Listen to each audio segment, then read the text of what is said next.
Okay, so this is part B or part 2 to 10.2.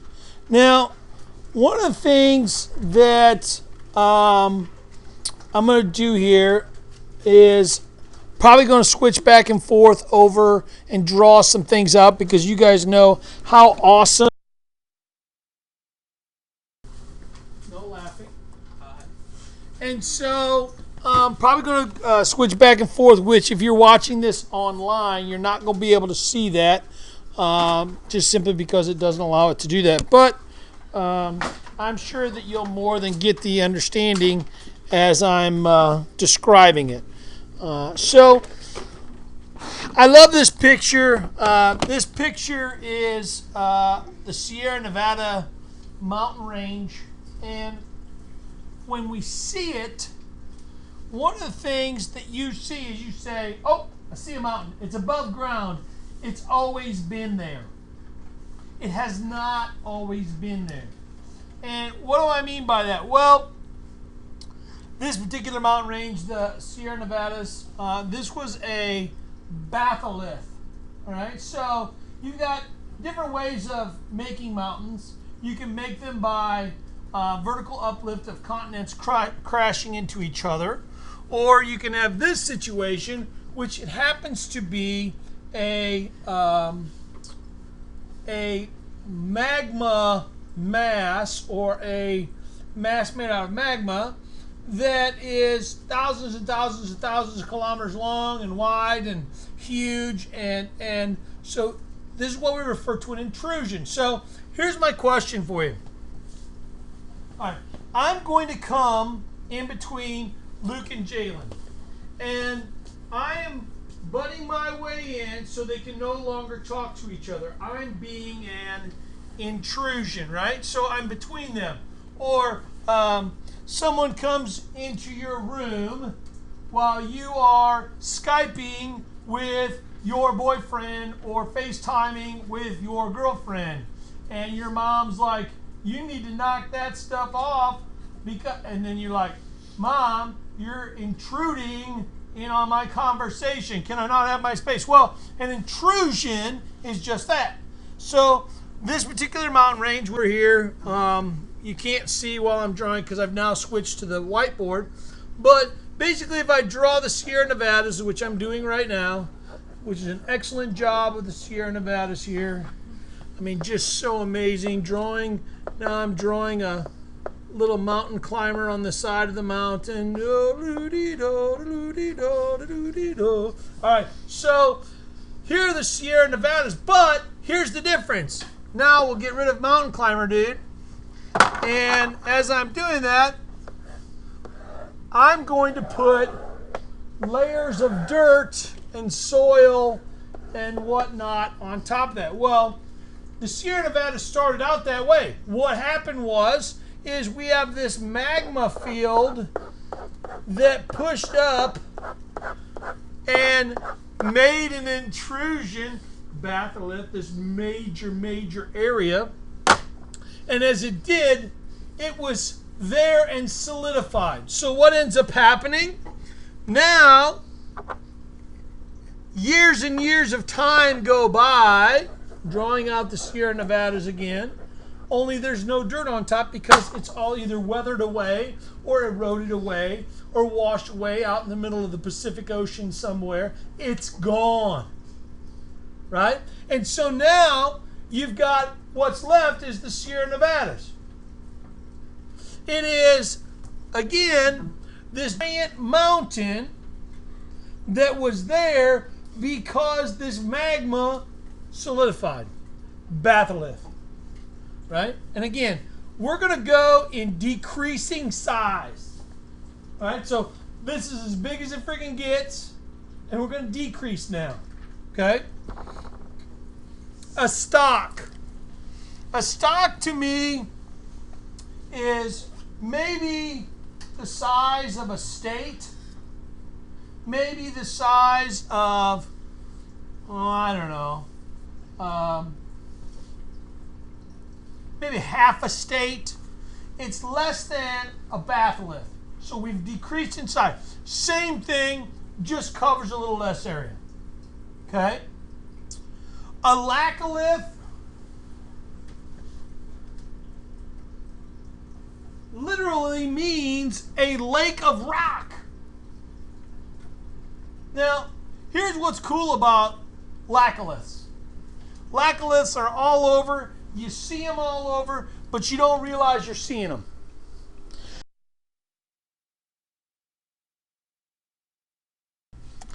All right, so what I want to do is show you a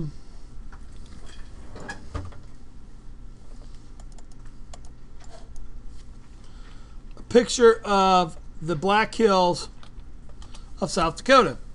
Now, the Black Hills are gorgeous. All of these nubs, and you can see them in here, little laccoliths. Chief Crazy Horse, which is now being formed. This was a laccolith. Mount Rushmore. This is a laccolith. So it kind of get the idea real easy. These nubs, if you will, these laccoliths. And they just outcrops of, and this one happens to be jagged, but these outcrops of magma that solidified underneath the ground.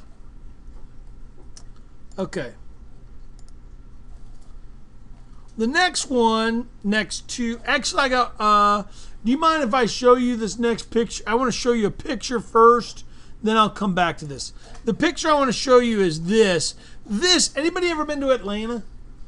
No. Atlanta is an amazing place. It's a cool place down in the middle of nowhere. They call it Hot Atlanta because it's hot. It has its own, it makes its own increase in temperature because of all the land mass and the asphalt and everything there. But see this little nub back here? This is a laccolith. This is called Stone Mountain. Here's Stone Mountain. And what you have here is this granite monolith, for lack of better terms. This granite zit on the outside of the earth. And it is popped up here. And people love this thing. They go climb it all the time. It is an amazing outcrop. It just doesn't look like it's in the right place. And it's the only one. And it's this laccolith. This is that lava or this magma that solidified underneath the ground. Okay, a sill. This one's easy, but I'm going to describe it. People who are watching are going to be able to see this. So I'm going to come over here to my window. I'm coming to my window. I'm at my window, and I'm pointing to the thing that's at the bottom of the window. Emily, what is that? Windowsill. The windowsill, right? Okay. Yeah. What does a windowsill do? Well, it collects all my stuff. I leave my pictures there, right? Some pencils up there, maybe. A picture, right? My coffee mug, which is precariously propped up there that might fall over and just destroy everything. Yes, it's there. But a windowsill is where the window meets the edge of the building. Everybody agree? Mm-hmm. Everybody good there? Okay. All right. So a sill, right, is what happens when, and I'm drawing out the top of the ground. This is top. This is where you walk.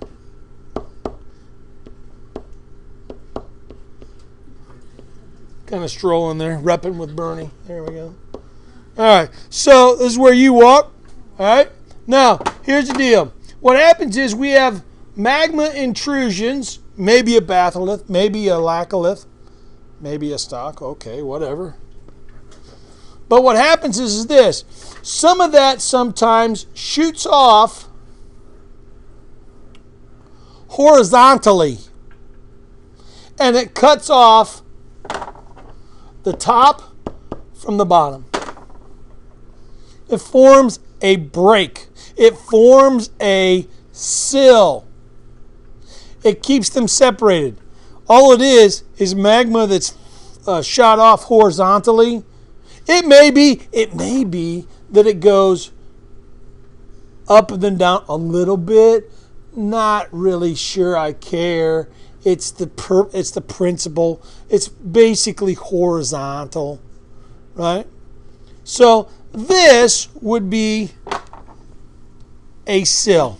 Everybody good with sill? Pretty easy. Not too bad. So basically magma flows between the layers of the rock. Okay. Thickness? Okay. Depends on what it is, where it's at, how thick it is. Okay.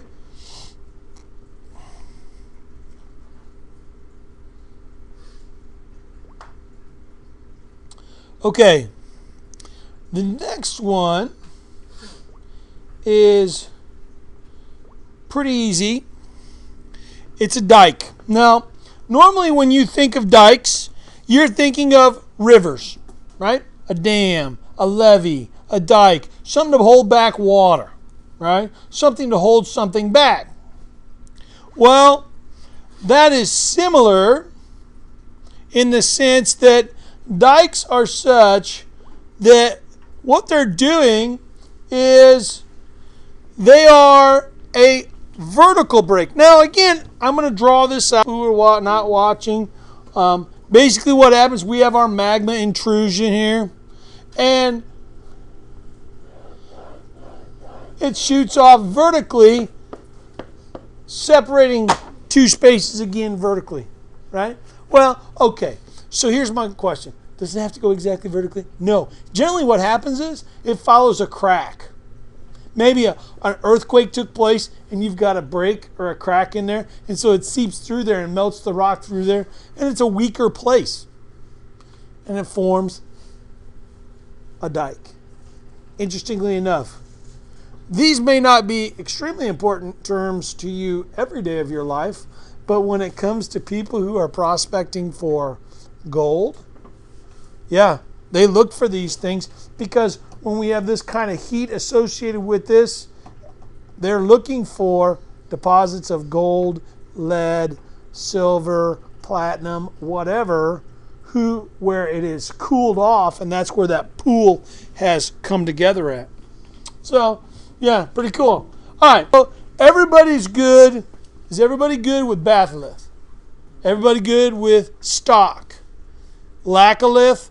You know, if I were to gauge them, to judge them, I'm going, one's freaking big as a country, the other one is about half a state. Just saying. A laccolith is probably as small as 4 or 5 miles or 10 kilometers square.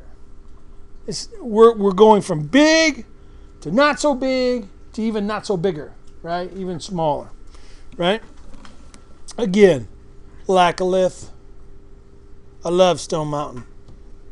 All right. So this next one, what we have here is a picture, again, of a volcanic neck. And I'm going to talk about this, but this is what you're looking at here, over here on the right.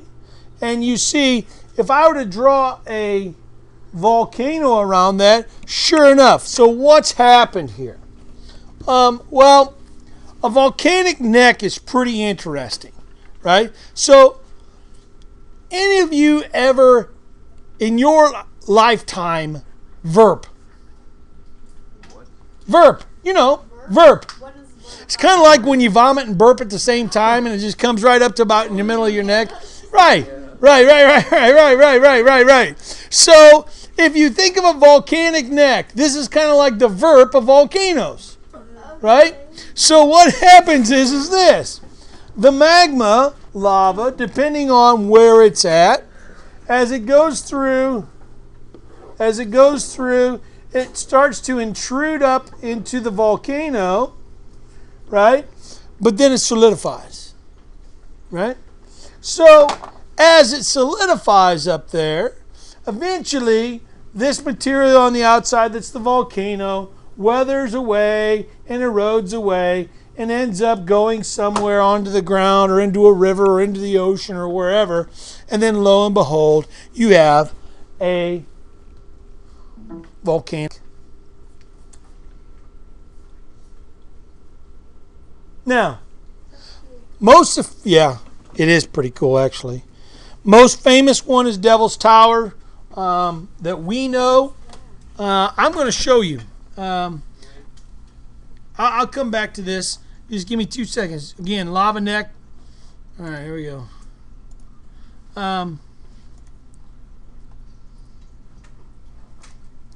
So we'll start here.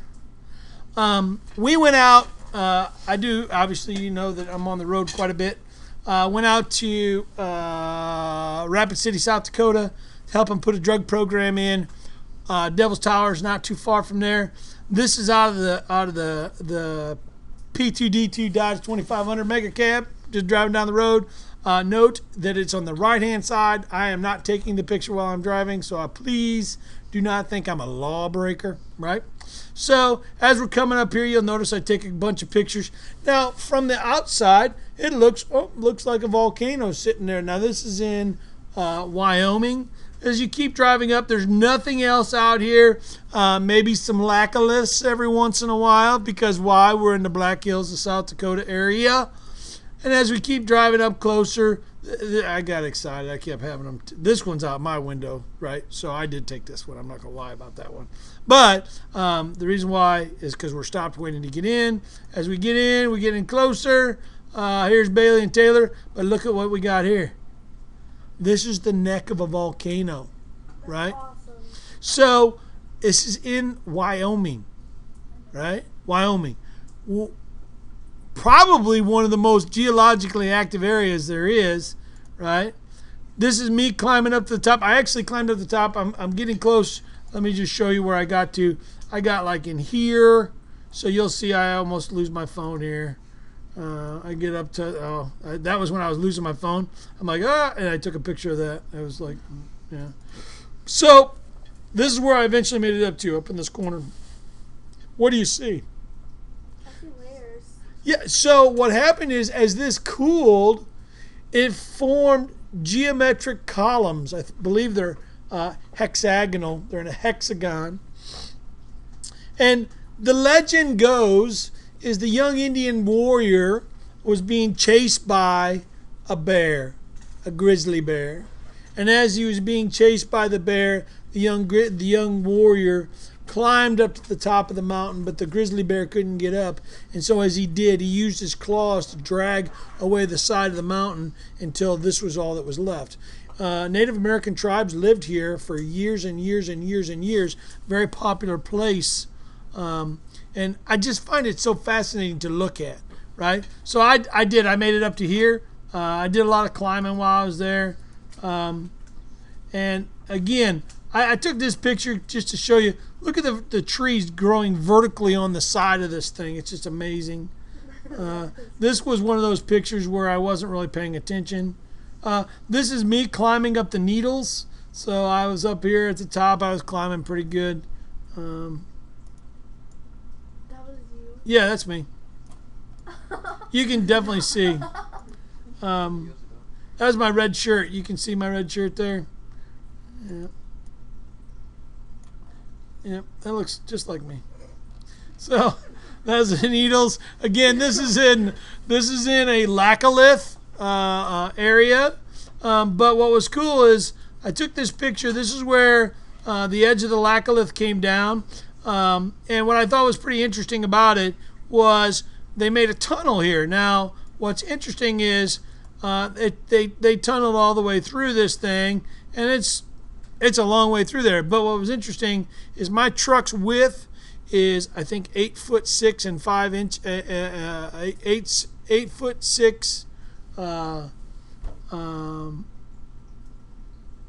8'6" and like a half, something like that. And so what ends up happening is this is only 8'5" across. And so to get through there, you can just imagine I had to fold up my mirrors to get through there. I thought that was kind of interesting. Okay, so I think that was it on the pictures. Yep. Okay. And this again is a batholith, right? You can see it's the huge mountain range, Brooks Mountain Range. All right, here we go. Okay, so next one, a lava flow. Lava flow. Okay. It's a lava flow. Oh, that makes sense. Right? And so that's exactly what it does. And I got some really cool video footage that I want to show you in a little bit here that I think you'll find really exciting, that shows lava flow. Lava plateau. What's a plateau? An elevated plain, right?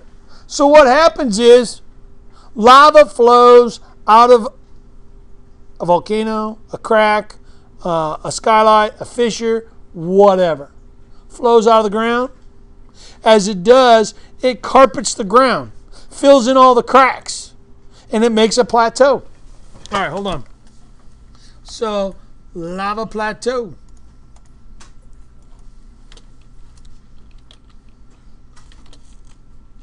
So, in the lava plateau, what you see is this elevated plain, right?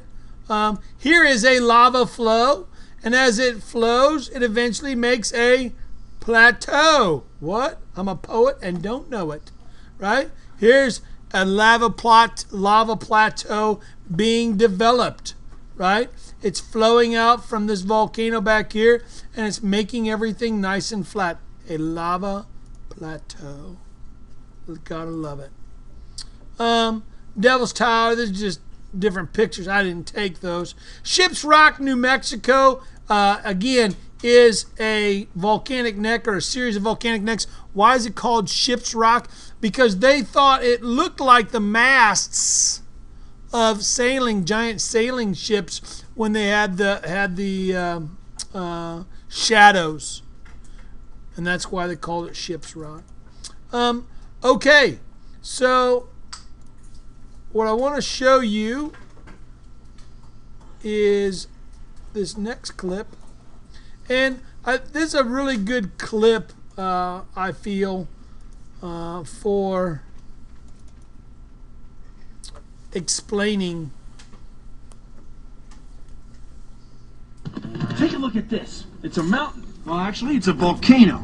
Volcanoes are formed when hot, molten rock from deep inside the earth finds its way to the surface.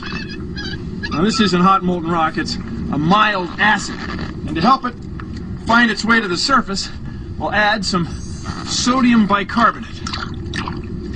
This will be like hard rock. Right. Above the molten rock from deep inside the earth. Mm-hmm. See, the pressure builds up and it builds up. And eventually a volcano will erupt.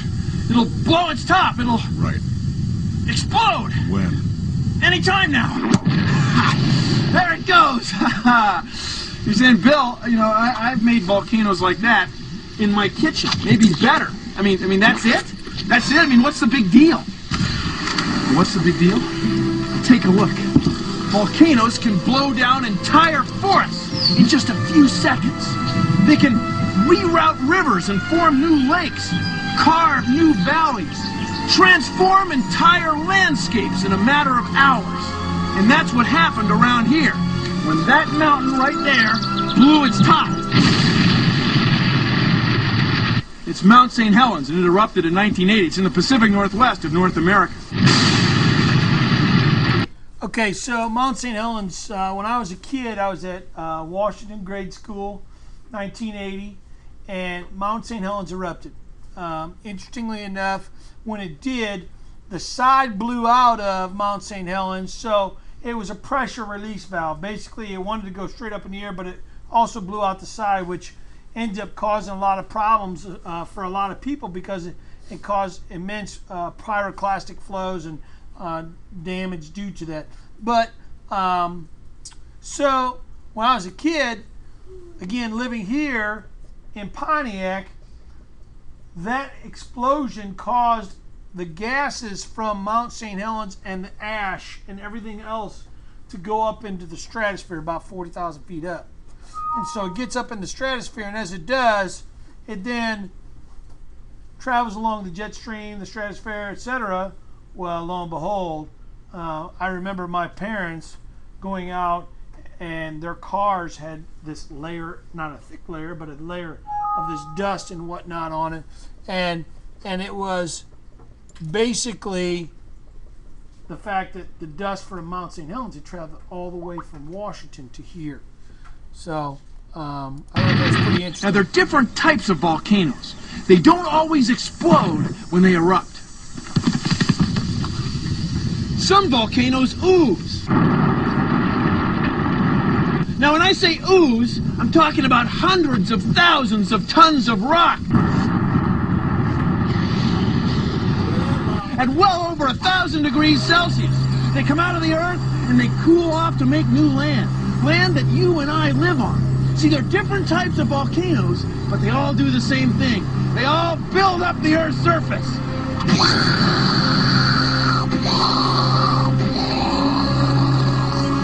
Since the Earth was young, volcanoes have hurled fiery rock from the planet's interior to its surface.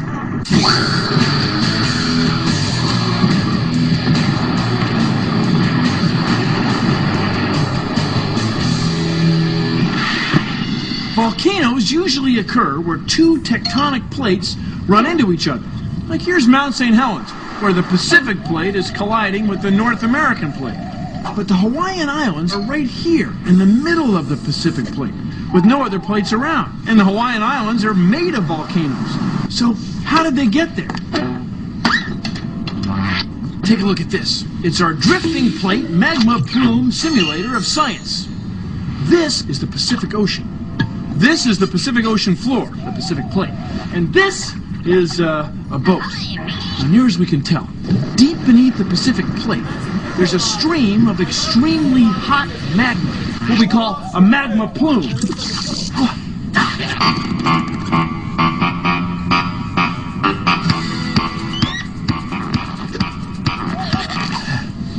See, the magma in the plume doesn't flow continuously. Instead, it sputters like smoke from a chimney.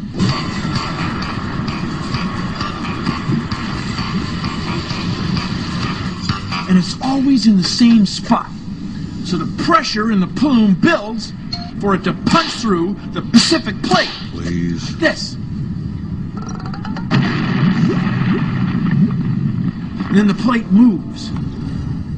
The pressure builds, and the plume punches through again. The plate moves some more. And the plume punches through. Volcanic rock and ash, accompanied by billowing clouds of steam, shoot into the air and build a new island. So this is how the Hawaiian Islands were formed. We figured it out when we noticed that the rocks on the northern islands are older than the rocks on the southern islands, because the Pacific plate is drifting this way. We can detect. So, the pressure in the plume built up and boom, an island was formed. Pressure built up and boom, an island is formed. Or boom, an island is formed.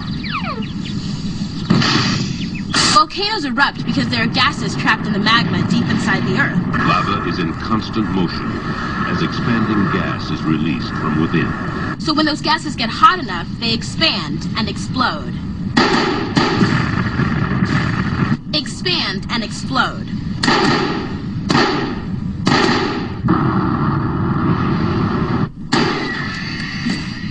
See, a volcano is kind of like a bottle of soda. There's a lot of carbon dioxide in there. So if you put one bottle of soda on ice, and you put the other bottle under a heat source, which one do you think is going to fizz the most when we take off the cap? Look, I can't do everything for you. Okay, Ice and heat.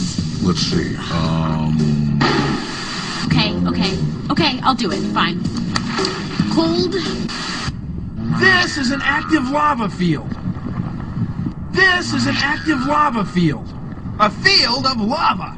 And it is hot. The lava is flowing under the surface, right along here. Hot, hot, hot. Once in a while, the surface collapses and we can see in. It's called a skylight. The lava here is really moving. That's the cinder cone of a volcano. And down in the crater is a lava vent. It's letting lava that's under pressure vent to the surface. It's filling up. It's brand new land. The lava flows downhill in channels. The edges of the channels cool into a hard crust. Sometimes they form a lava tube. A lava tube like this one. The volcano ends up with a whole underground subway system of lava, building up new land and flowing sometimes all the way to the sea.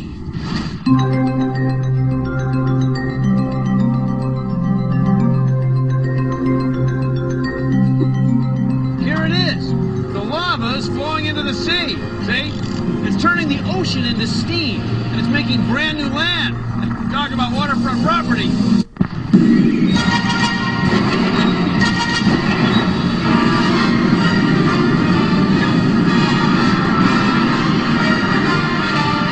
molten lava solidifies. New land is formed.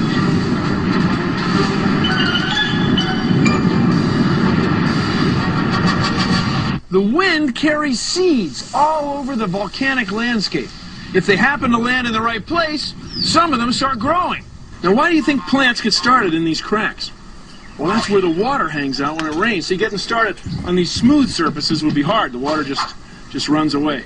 These plants are growing in soil that's beneath a layer of ash.